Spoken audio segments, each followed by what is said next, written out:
Do you struggle to save money as an international student in the UK, trying to pay an insane amount for fees, a high price for rent, high price for food, transportation, don't even talk about it? Well, in this video, I'm going to share with you my tips and advice on saving money as an international student myself, who is trying to, save for all of those categories. I've learned a lot of tips having lived here for 2 years that you might find interesting. So please stick around until the end to get all of this juicy information. So my first tip to save money on especially accommodation is to rent a cheap place. So personally, what I did when I came was to find the cheapest uni accommodation I could get. Like, I went to the lower bands, which were farther from university, but I got a bus ticket, an annual bus pass, which permitted me to commute to school for as little as nothing every day. I spent about £165 when I first got here for the annual ticket, like for a whole year, and I could get on the bus and go to school every morning. And I literally paid, like, I'm going to give you real numbers here, I paid like £77 a week for my accommodation. So £77 times 4, I paid around £308 a month for my accommodation, and I got a decent room with a bed, a desk, a chest of drawers, a bathroom which was shared, a living room which was shared, but it's good enough. It's enough space for me. It's perfect. So when you go, I know a lot of people hate sharing a bathroom, but honestly, when you're trying to live on a budget, sharing a bathroom should be the least of your problems.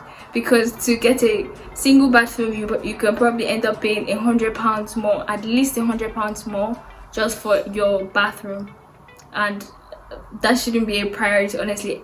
Especially if you're trying to save money, unless you're a rich person or from a rich family. And if you're from a rich family, you probably don't need to watch this video. But anyway, if you're trying to save money, you should, forgo the toilet, because I know that is literally the main price driver of a room. If you have your ensuite with the toilet in there, you're going to pay a lot more. So yeah, look for the cheapest. And even when I moved out of the previous university accommodation into the new one, it was on campus, but it was the cheapest band on campus. It was literally a shared room, like everything was shared room, shared kitchen, shared bathroom, so everything was shared. Before, I had my room, but now I shared everything. But I was on campus, I was closer to lecture halls, uni life. Like, I didn't have the full uni experience when I lived in my previous accommodation, but now I did, except I had to sacrifice my own room.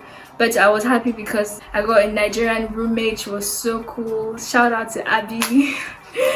Abby and I bonded so well. We had so many laughs together. So it wasn't as bad as many people can think. Sharing a room is not bad at all. And the university shared rooms. It was like everybody has their space. Honestly, everybody has their desk. Everybody has their drawers, because it was like you come into the room, there's one person's space, and then there's some stairs, you go up into the other person's space. So you still had your space, except that someone was under you and you have to walk into the other person's room to go to yours. But it's not bad at all. Anyway, I didn't find any problem with that. So yeah, always looking for the cheapest. And for the price, it was £73 a month, a week, sorry, £73 a week times 4, which is £292 a month, which is really good. Like, I need to punch this again. £73 a week, that's £292 a month, guys. So that's a bargain, literally. I hope your university has that kind of option, but mine did. Is University of Surrey. So moving on to how to save money on transportation, I already stated one fact is definitely get a bus pass. Especially as a student, you probably can get a student discount on your bus pass. So this is what your bus pass is supposed to look like. You just need to get on the bus, show it to your driver, and yeah, you're allowed to go anywhere. Well, not anywhere, because your bus pass, as you can see from here, this is Peterborough, so it's only valid for buses that work around Peterborough. The one I had when I was at uni cost me £165, and it was for Guildford and one other village, another town called Godalming. So if I'm within Guildford and Godalming, my bus pass is valid, which I really did not need the bus pass so much to travel to farther cities, because I would use a train anyway if I was going to farther places. So yeah, it was really a money saver for me, because if I was to spend money on transportation every single day, that would probably be at least £4 a day. So £4 times 365, that would be £1,460 for £4 a day. Like if I was spending £4 a day on transportation, that's the minimum. £4 a day on transportation, a year is £1,460. So I literally saved like £1,300 on transportation, literally. So yeah, bus pass definitely. And I also spoke about the train, so it's definitely worth getting a rail card. So a rail card is different from the bus pass. With the bus pass, you just need to get on the bus and show the bus driver and he'll let you in. But with a rail card, you can only get 30% off of every rail ticket you buy. So it doesn't suffice that you have a rail card and you can travel anywhere. No, you have to still buy your ticket, but you get a 30% discount with a rail card. At the beginning, I did not want to get the rail card because I didn't think I was going to use the trains that much, and it cost like £30 to get a rail card, but I got mine for £20 because at some point I found a discount. I don't even remember how I found it, but Student Beans has a discount, so it's worth checking if you find a rail card discount. And when you have it, every time when you want to buy a ticket, you can get 30% off, and at some point your rail card is going to pay for itself from all of the 30% discounts that you get, especially if you're going to travel long distances. Like one long distance travel can pay for your rail card. I kid you not. Distance travels, especially if you're traveling from maybe from the northern part of the UK to central London, maybe it's a lot of money, and you'll see the worth of a rail card when you have to do especially those long journeys. So yeah, definitely consider that. Moving on, how to save money on food. Okay, this is my favorite part, because yeah, I get to vent all of my frustrations because eating out is so expensive, guys. You have no idea. Like when you just come, it can be easy to just, oh yeah, McDonald's, yeah, and KFC is just so readily available, especially if you're like everything just one call away. Like yeah, Uber Eats, Uber Eats everything, but it's expensive. Like you will feel it in your pocket. At the time when you make the small payment, oh yeah, I just had my KFC, yeah, that's good. You don't feel it, but after it has accrued, you see that, gosh, you spend so much on food. So what I tend to do is to meal prep. I cannot be bothered to cook every day because, you know, I'm a busy girl, very busy girl. So I cannot be bothered to cook every day, but I cannot be asked to buy food either. So what do? I meal prep. I cook a lot of food on one day.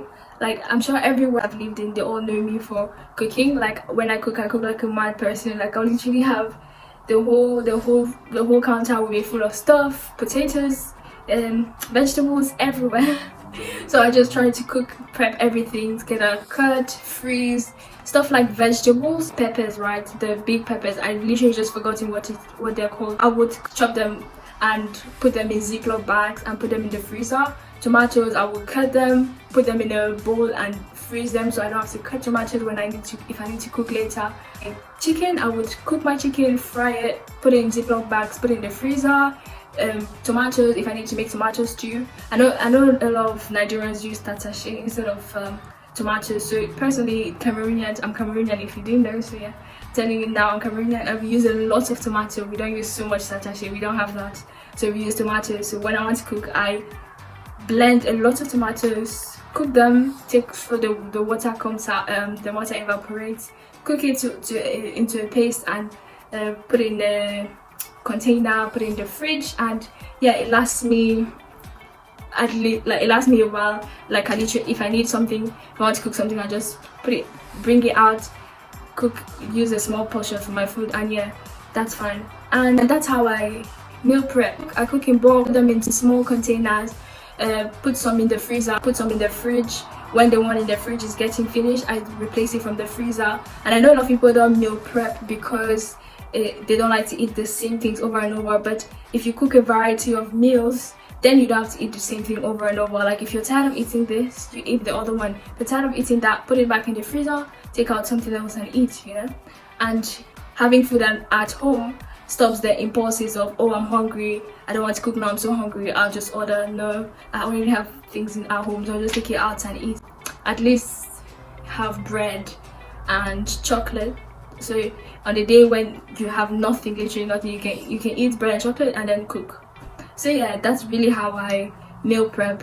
Probably on another video I'm going to show you, I'll give you more food ideas on the lunches you can pack for work, what you can eat at home, because for work you can always take things like sandwiches. Like a tuna mayo sandwich in the supermarket will cost you about £3, but you can make the thing at home for less than £1 probably. Like, it's just insane, bro, how much you can save if you cook your own food. Like, I'm so passionate about this. I don't know if you can feel from my voice, but it's a problem uni students have, and I'm trying to put it out there. You know, you can cook your food. It's not that bad. It's not that bad. But anyway, let's move on. There's this culture, you know, the coffee culture a lot of people adopt when they come here, because back home I barely ever drank coffee, but when I came here everybody drinks coffee. 10-year-olds, 16-year-olds, oh, I need a coffee to wake up, I need to go to the Starbucks, get nice iced latte, caramel frappuccino, caramel latte frappuccino, whatever whatever you guys want to call it. But I don't do Starbucks, okay? I know, don't judge me, but I'm going to, like, I don't do Starbucks because it's just so much money. Why would I want to pay £3 for a cup of coffee in the morning? Why on earth would I want to pay £3 for that? Like, I don't need it. I really don't need coffee. And even if I need coffee, what you can do, go to Sainsbury's. They probably have a coffee sachets with milk, like literally. I did not know about it, but I actually found one of my work colleagues do that. I'll probably find a picture and show you guys. So you just open it, put it in the cup, and yeah, you have a cup of latte. Just need to add sugar and hot water, and yeah, that's done. And you've probably bought that for less than £1. So it, like, anything that you have to buy out, just don't do. Like, do everything at home. Everything is doable at home. Yes. And finally, under the food aspect, shop at cheap supermarkets. Probably when you come, you are not going to know the differences between the expensive supermarkets and the cheap supermarkets, but I'm just going to give you a few supermarkets that are really cheap. The first supermarket that is really cheap, you have Aldi. So if you want to go to a supermarket, just type Aldi near me. The supermarkets are really cheap. Aldi, Lidl, Tesco's is good if you're going to get a club card, and if you're going to be shopping there very often, then Tesco's is not a bad idea. You can get some good deals when you have the Tesco club card. So yeah, if you really like Tesco's, because personally I like Tesco's because their range is good. They have some very nice unique products, like the Tesco muesli. Oh, I'm in love with the Tesco's fruit and nuts muesli. It's a cereal. I'm in love with that. So if you really like some of those kind of Tesco's products, I recommend you get a Tesco's club card. All of the supermarkets in the UK, they probably have a discount, a way to keep you consistent in their supermarkets. Like Lidl has an app that you download, and every time that you go to the supermarket, you scan. There's a barcode on the app that you scan, and it will calculate how much you have spent in the supermarket. And if it reaches a certain threshold, they give you a certain discount, something like that. So it's good to have those supermarket apps. They're really good. So yeah, one supermarket that is a no-go if you're trying to save money is Waitrose. Bro, Waitrose is so expensive. Sometimes I wonder who shops there, but I guess if you have the money, you can splash it on, you know, good quality products, if at all they really are good quality. But anyway, that's not my problem. But I'm not about to spend £50 more at Waitrose than I would have spent maybe at Tesco's. So yeah, not for me. But one thing to note, one disclaimer out to put here is, one problem with cheap supermarkets is that their products are shorter range than more expensive supermarkets. But if you're like me, who goes and does grocery shopping and comes back and then box cook everything, because I only go to do grocery shopping once I've made a list of what I'm going to cook, I'm going to eat for the month, literally. Like, I'm going to make a list of like 10 meals for the month, and I'm going to shop based on that list. Because if you shop just randomly, you're going to end up with bits and bobs of everything, and you don't know what, and you have nothing to cook because you didn't really plan. So yeah, meal planning is a lifesaver and a time saver and a money saver. So plan all of your meals, so when you go to the supermarket, you know what to buy, and when you come back, you cook all of that, so that the food stuff don't get bad and you have to throw them away. Because that's one thing with cheap supermarkets, their products don't last as long. So yeah, that's a problem and that's a solution. And the next area in which a lot of people spend money is in entertainment. It's just normal that you want to go out with your friends to have fun, to, you know, watch a movie or eat out. It's totally fine, but don't do that too often. Just know how to say no. Whenever you get your monthly salary or allowance, if you do get allowance, you should like budget it. Budgeting is very important. Budget this amount for rent, for food, for transportation and entertainment, and stick to that budget. Okay, like if you've gone out once and maybe you've budgeted £30 or £50 for entertainment, and you've gone out, you spent £25, you know that okay, you have one more day this month to go out. And if your friends invite you for too many parties or too many social gatherings, you know, say no, because you have a budget you're following on. Learn to say no. They're not, probably most of them don't have the same problems as you have, so just know where you're from, know where you're going to, know your priorities, know your boundaries, and, you know, respect them. So yeah, budgeting is very important. Which leads me to the next point. Alcohol and cigarettes really drains money. Alcohol and cigarettes are probably more expensive than food. I kid you not. There are money black holes in this country. It's a luxury to drink alcohol and smoke cigarettes in this country. Personally, it was very easy for me to give up alcohol and cigarettes, because I never, like, when I go to the supermarket, I don't even look at the drink section, because I think even the fruit juices and all, they're just empty calories. I would rather go for the fresh fruits. Like, I get it from the source, you know. I think fruit juices, the sodas and fizzy drinks, I would only have them if I'm in a special gathering, but I wouldn't go and buy them in normal grocery shopping, because I feel like they're just, you know, empty calories. They're not healthy. They don't give me so much pleasure. So yeah, I don't even look at the drink section, especially the alcohol. Never buy cigarettes. It's not my thing. Never will be. I hate the smell. I can't stand the smell. But well, if you cannot live without it, okay, that's fine. But I just have to let you know that it's a luxury and you have to sacrifice something else in order to smoke, especially if you're trying to save money. Another way to save money is to use student discount codes. So the main websites or application or apps where you can get student discounts, you have uni days and student beans. I'm just going to show you what student beans looks like and the discounts that you can get on student beans. You can get discounts on Pizza Hut, Deliveroo. There's loads and loads of options where you can get discounts from. So if you're going to go out with your friends and you guys want to order something, yeah, you know that you can use a discount, especially if you're a student. Make use of that. Like, it costs you nothing, saves you money. So definitely uni days and student beans are your best friends if you're trying to get student discounts.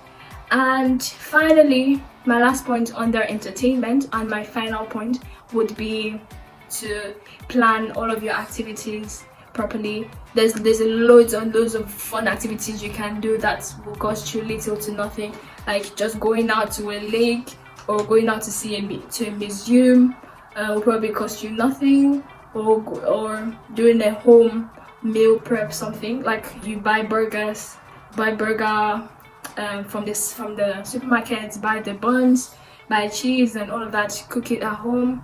You know, it's a fun activity. You guys cook together, laugh together, burn stuff together, and you end up spending considerably less than if you went out. Probably would spend like £3 per person for a burger made at home, but if you went out, you probably spend like £10 if you want a proper burger. where we spend like £10 per person for a burger. Loads of activities that you can do for little to no money. So yeah, you should properly plan with your friends. And yeah, that's what I have for you today. I hope you really did like the video. I totally enjoyed making the video. And if you did like it, leave a comment in the comment section. I'd like to hear your thoughts, and subscribe to the channel if you like what you see and are interested in other videos like this. Click the notification bell to stay notified so you're the first person who sees my video when another one gets released.